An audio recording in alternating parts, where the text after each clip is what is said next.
দেশবাসীর কাছে আমি ক্ষমা চাচ্ছি। আমার যদি কখনো ভুল হয়ে থাকে, আমি যদি আজকে না ফেরার দেশে চলে যেতাম, অনেকেই মনে করছে আমি না ফেরার দেশে চলে গেছি, মিডিয়াতে বলছে অনেকে যে জুনিয়র সাকিব বেঁচে নাই। আমি বেঁচে আছি, আমি বেঁচে থাকতে চাই।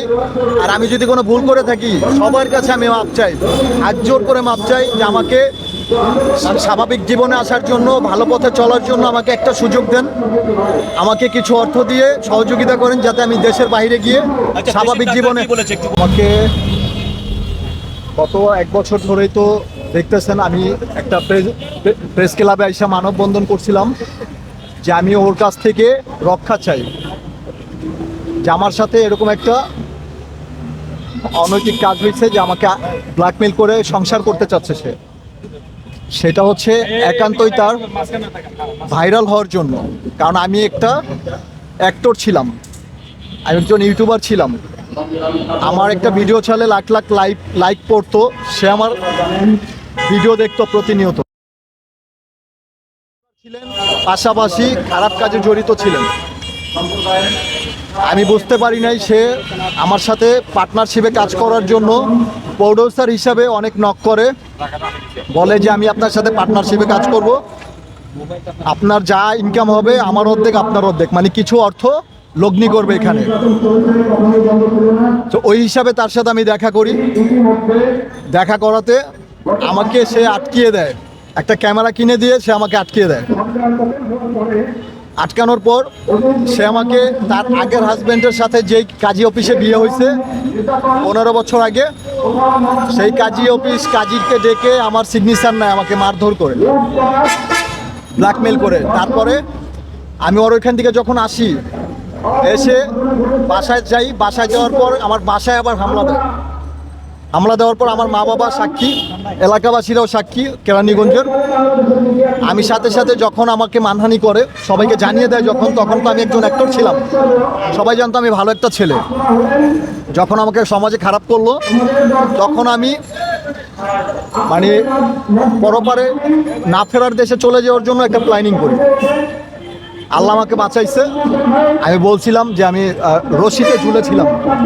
রশিতে ঝুলেছিলাম, বুঝতে পারছেন আপনারা বিষয়টা। তারপর আমাকে ওইখান থেকে রশি কেটে নামানো হয়েছে, আম্মু আব্বু এরা নামাইছে। নামানোর পর আমার ভয়েসে কণ্ঠনালীতে প্রবলেম হয়ে গেছিলো। কণ্ঠনালীতে প্রবলেম হওয়ার পর আমি একটা মানববন্ধন করি এখানে প্রেস ক্লাবে, জাতীয় প্রেস ক্লাবে। মানববন্ধন করার পর মিডিয়া কর্মীরা ছিলেন, অনেকেই ছিলেন, যে আমি এই নারীর হাত থেকে, এই জঘন্য নারীর হাত থেকে বাঁচতে চাই।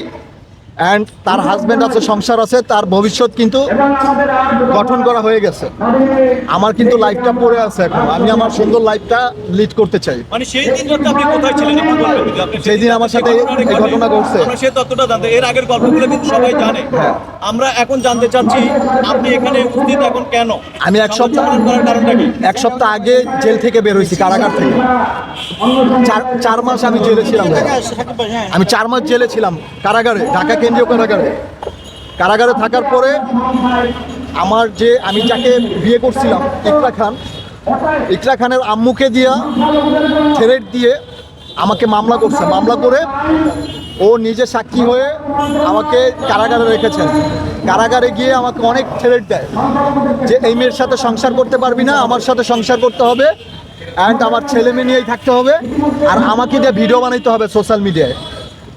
আমি এইটা রাজি না দেখে, আর অনেক কুকর্ম কিন্তু আমি তুলে ধরছি আমার ফেসবুক পেজে, পার্সোনাল ফেসবুক পেজে, ওর একাকিত ভিডিও। আমি এখন কোথায়? এখন কারাগারে আছি। কারাগারে এখন? জি। আর এখন কোথায় কিভাবে আছে আমি জানি না, আসলে আমি অসুস্থ, চিকিৎসা দিনে আসলে হসপিটালে, সে অবস্থান চলে আসছে। আমার প্রস্রাব করা হচ্ছে, এখনো হচ্ছে পাইপ দিয়ে। সাকিব ভাই, আমরা একটু জানতে চাইবো সেই রাতে কি হয়েছিল আপনার সাথে? সেই রাতে হয়েছিল, আমাকে কারাগার থেকে আনার পরে মানে আপোসনামা সই করে ও নিয়ে আসছে, ওর বাসায় নিয়ে আসছে, যে বলছে যে আমার সাথে না থাকলে আমি আবার জেলে ঢুকাবো এবং 4-5টা মামলা দিব। পরে আমি সেই রাতে, আমি ঘুমন্ত অবস্থায় যখন থাকি ওর বাসায়, আমাকে ঘুমের ট্যাবলেট মিক্স করে ড্রিঙ্কসের সাথে, মানে ঠান্ডা পানীয় জাতীয় যে জিনিসটা, সেটার সাথে মানে 75 টাকা করে, ওটা নর্মাল জিনিস, এটা সবাই খেতে পারে স্বাভাবিক, সেই জিনিসটার সাথে ঘুমের ট্যাবলেট মিক্স করে খাওয়াইছে আমাকে, আমি বুঝতে পারি নাই। আমি ঘুমন্ত অবস্থায় ছিলাম, আর কি করছে আমি জানি না, অচেতন অবস্থায় ছিলাম। রাতে আমার পেটে হাতে নিয়ে চলে গেছে। চলে যাওয়ার পর আমি যখন আমার ঘুম ভাঙে, আচ্ছা, যখন আপনাকে পানিটা পান করালো, হ্যাঁ, সেটা কি সেই পানিটার মধ্যে কি আপনি কোনো ভিন্ন ধরনের স্বাদ পেয়েছেন কি? একটু তিতো তিতো টাইপের পেয়েছিলাম। ও বলছে যে এটা তিতাই হয়, 75 টাকা করে এটার মূল্য। তিতাই হয় মানে ওই যে ইসের মতো আর কি, ডিউর মতো আর কি। মানে আপনি ভিন্ন ধরনের একটা স্বাদ পেয়েছেন। হ্যাঁ, আমি বুঝতে পারি না তখন আসলে আপনি তাকে কিছু বলার চেষ্টা করেছেন যে এই ধরনের? এমন কেন বলছে যে এগুলো মিক্স করে খেতে হয়। আবার লাল একটা পানি আছে ওই 25 টাকা করে, ওইটাও মিক্স করে দিছে।